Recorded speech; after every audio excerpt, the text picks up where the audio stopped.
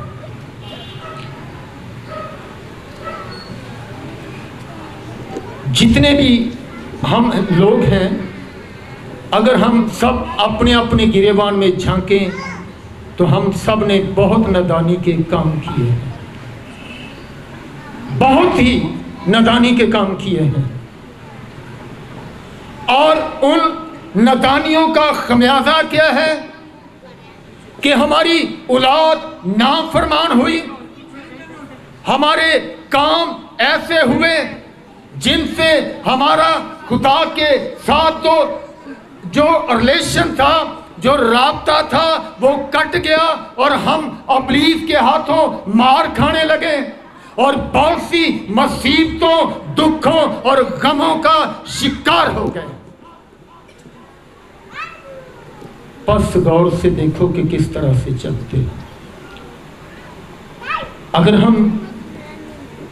فرعون پر غور کریں تو وہ بھی سب نادان تھے، خدا کے بندوں کے وسیلہ سے معجزات دیکھتے، سب کچھ دیکھتے، مگر جب وہ یہ کہتے کہ ہمیں جانے دے، ہم قربانی کرنے کے لیے جانا چاہتے ہیں، تو اس بات کے لیے وہ انکار کر دیتے۔ بہت سی ایسی باتیں وہ کرتے، ہاں بھی کرتے، بعض کا پھر اپنی بات سے بدل جاتے، اور بہت سی آفتیں ان پر نازل ہوئی، بہت سی آفتیں۔ یہ خارش، مچھر اور ٹڈیوں کے غول، آنکھوں میں پھولے، پھوڑے، پھنسیاں، اور یہاں تک کہ خدا کے غضب و قہر کے سبب سے مال مویشی تباہ ہو گئے، فصلیں برباد ہو گئیں، لیکن اپنی بات پر اڑے ہوئے ہیں۔ ایسے ہی سمجھ لے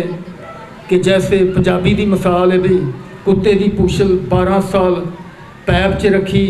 تے جدو کڈی تے پھر ونگی دے ونگی دے۔ یہ ان کی حالت تھی، انکار ہی کرتے رہے، انکار ہی کرتے رہے۔ آخرکار بہت سا نقصان اٹھانے کے بعد تھوڑی سی انہیں ہوش آئی، دل دماغ نے کام کرنا شروع کیا، اجازت دے دی، اور اسرائیلی مصر سے نکل پڑے، روانہ ہو گئے، اور بعد میں ان کو پھر ابلیس نے ورگ لگایا، ہوش آیا کہ ہم نے تو بڑی غلطی کر دی ہے، اور پیچھے چل پڑے۔ مختصر سی بات ہے کہ پھر ہوا کیا کہ اسرائیلی خدا کے حکم کے مطابق اس کی قدرت کے وسیلہ سے بحر کلثم کو کراس کر لیا، سمندر نے رستہ دے دیا، اور جب وہ نکل گئے تو پیچھا کیا تو تمام کے تمام مر مٹے اور کچھ بھی باقی نہ بچا۔ یہ نادانی کے تمام کام ہیں۔ کاش کہ ہم کبھی نادانی کے کام نہ کریں اور دناؤں کی مانند چلیں، تو شاید ہمارے لیے بلائی کے دروازے کھل جائیں۔ پھر ہم اگر ساموئیل کی کتاب میں پڑھیں تو ایلی کین کی ہسٹری، اس کی کہانی، اس کے بیٹوں کی کہانی، وہاں بھی یہی کچھ ملتا ہے۔ باپ خدا کے گھر میں کہانت کرتا ہے، خدا کی خدمت کرتا ہے، خادم ہے، اور بیٹے بدی کرتے ہیں، بیٹے بدی میں لت پت ہیں، اور شاید ہو سکتا ہے کہ جس طور پہ بیٹوں کو تنبیہ کرنا تھی وہ نہ کر پائے ہوں، اور ایسے غلط کام وہ کر دیتے، قربانی کرنے والے لوگ آتے تو ان سے قربانی کا گوشت چھین لیتے، اور بہت سے ایسے جبر کرتے، اور ایسی بیٹیوں کو بے آبرو بھی کر دیتے، اور یہ سارے کام کہن کے بیٹے کرتے تھے، اور یہی سارے نادانی کے کام تھے، اور خدا انتظار کرتا رہا، لیکن بالآخر ہوا کیا کہ پھر وہ ایک ہی وقت میں سب مر مٹے، جنگ میں سب مر مٹے، کوئی بھی نہ بچا۔ یہ نادانی کے سارے کام ہیں، نادانی ایسی حالت ہے۔ لیکن ہم دناؤں پر غور کرتے ہیں کہ دناؤ کون لوگ ہیں، ان کی زندگی کیسی ہے، ان کی حالت کیسی ہے، اور وہ کیسے خدا سے اپنی نعمتوں، اپنی برکتوں کو ریسیو کرتے ہیں،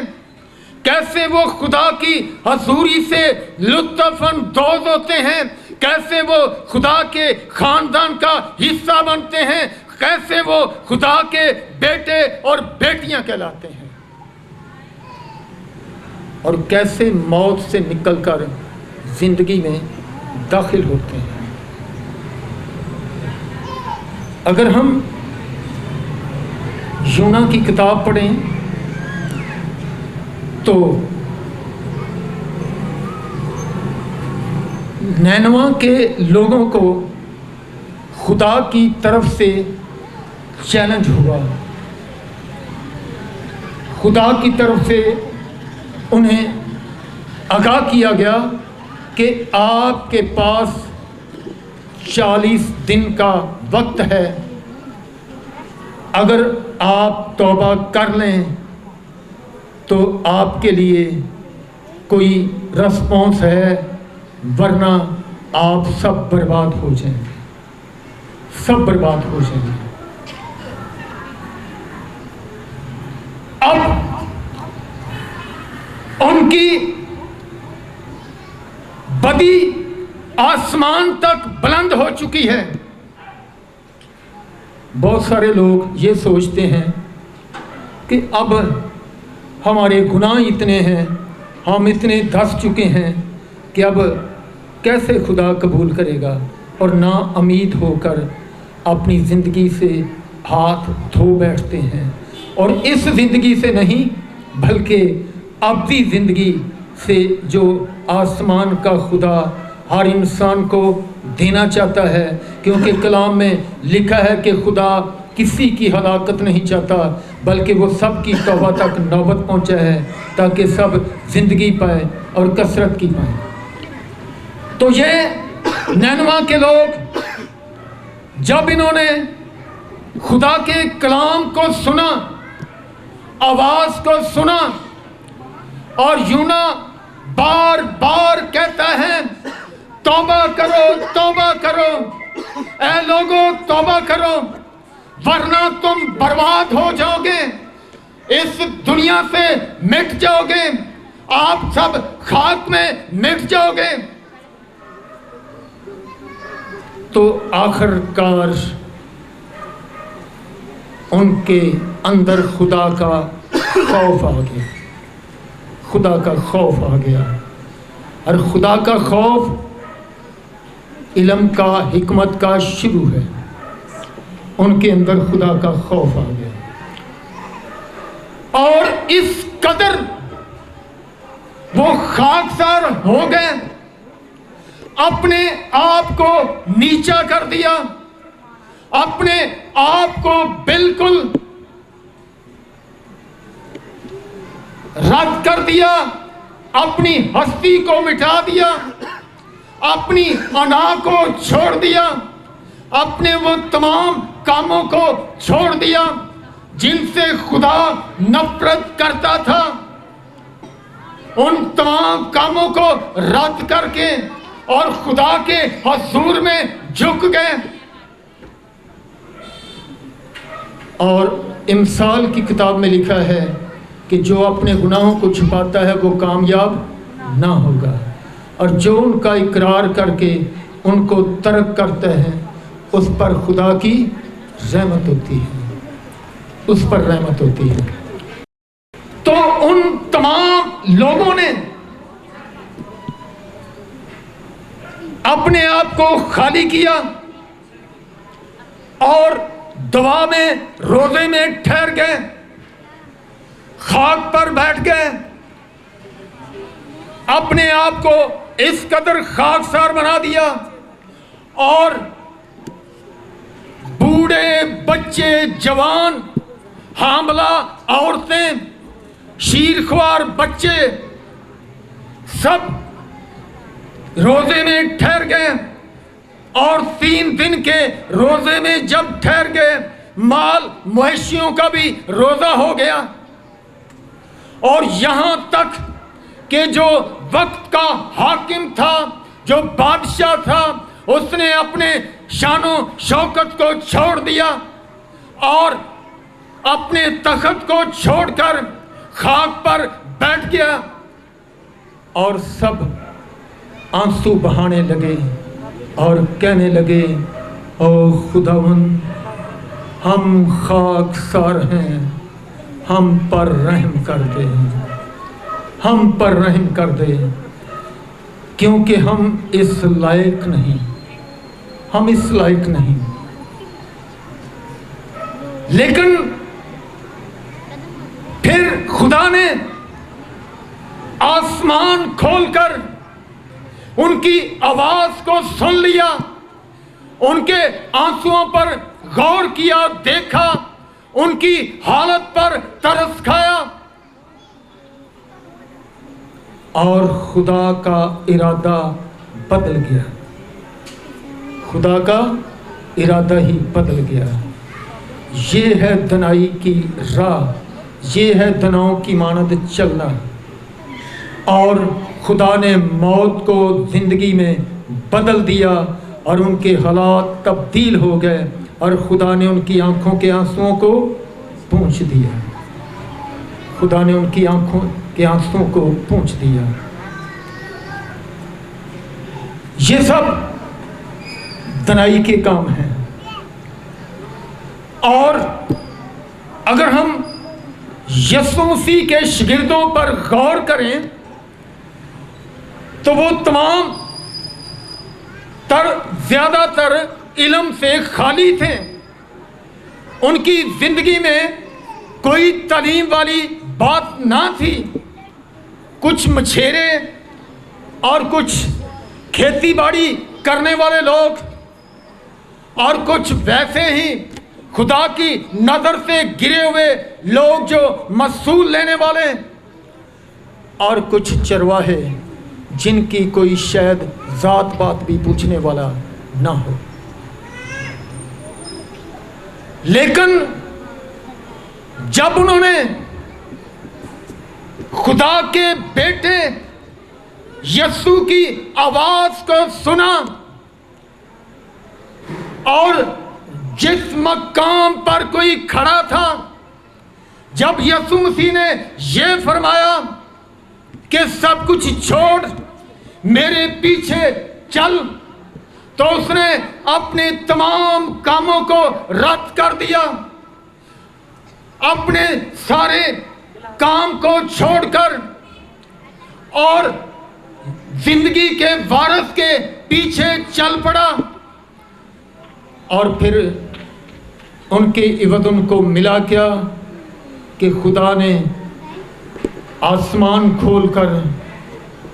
وہ برکتیں دی جو علم والے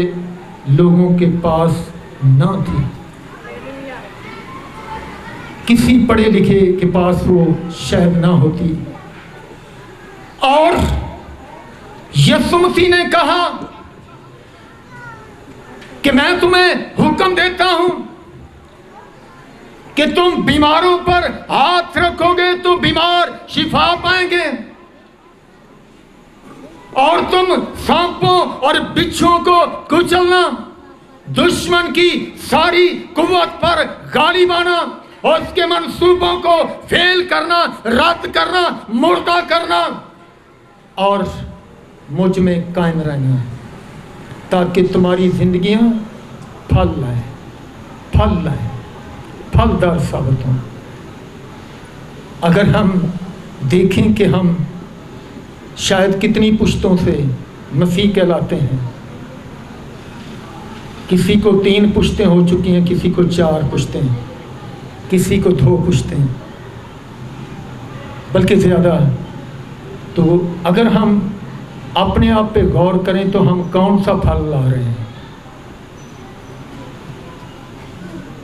ہمارے پاس اس کا کوئی جواب نہیں. کیوں کہ ہم ابلیس کو خوش کرتے ہیں، ابلیس کی پیروکاری کرتے ہیں، اور اسی کو ہم درجہ دیتے ہیں، خدا کو پیچھے کر دیتے ہیں، اس کے کلام کو پیچھے پھینک دیتے ہیں،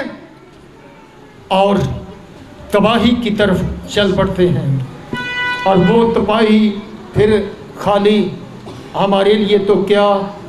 وہ تو پھر نسلوں کا پیچھا کرتی ہے، نسلوں کا پیچھا کرتی ہے، اور ہم تباہ و برباد ہو جاتے ہیں. خدا کا بیٹا یسوع کہتا ہے، راہ، حق اور زندگی میں ہوں، جو کوئی مجھ پر ایمان لاتا ہے وہ ہلاک نہ ہو بلکہ ہمیشہ کی زندگی پائے. اور وہ ہمیشہ کی زندگی دینے کی قدرت رکھتا ہے. وہ ناممکنات کا خدا ہے. کبھی کبھی جب میں رات کو دعا میں ٹھہرتا ہوں تو اپنے ماضی کو یاد کرتا ہوں، تو پھر میرا دل کرتا ہے کہ میں زور زور سے خدا کے آگے چلاؤں، روؤں، اور میری آواز آبادی کے دوسرے کونے تک پہنچ جائے کہ کوئی شخص خدا کے حضور میں آنسو بہا رہا ہے، آنسو بہا رہا ہے. شاید کسی انسان کی زندگی بدل جائے، کسی کے حالات بدل جائیں، کوئی اچھی زندگی کا آغاز کر دیں. اس گناہگار کی مانند جو ہیکل میں ہے اور جو کہتا ہے کہ خداوند میں اس قابل نہیں کہ تیرا مقدس نام اپنی زبان پر لا سکوں، مجھ پر رحم کر، ترس کھا. اور یسوع مسیح نے پوچھا، بھئی وہ جو شریعت کو پورا کرنے والا جو کہتا ہے کہ میں ہفتے میں 2 بار روزہ بھی رکھتا ہوں، دائی یکی بھی دیتا ہوں، سارے کام کرتا ہوں، اور یہ جو دور کھڑا چھاتی پیٹتا ہے کہ میں اس قابل نہیں کہ تیرا مقدس نام بھی اپنی زبان پہ لا سکوں، تو ان میں بڑا کون ہے؟ صرف جس نے اپنے آپ کو چھوٹا کیا ہے. ہم اپنے آپ کو چھوٹا کرنا پسند نہیں کرتے. بہت ہی قابل عزت، قابل احترام بہنوں، بھائیوں، بیٹیوں، ہمیں ضرورت ہے کہ ہم اپنی زندگیوں پر غور کریں کہ ہم کس راہ پر چلتے ہیں. کیا ہم تباہی کی طرف دوڑے جا رہے ہیں یا نینوا کے لوگوں کی طرح اپنی انا کو ختم کیا ہے اور ایک اچھی زندگی کا آغاز کیا ہے؟ آئیے اپنے سروں کو جھکاتے ہیں اور کچھ دیر اپنی زندگیوں پر غور کریں۔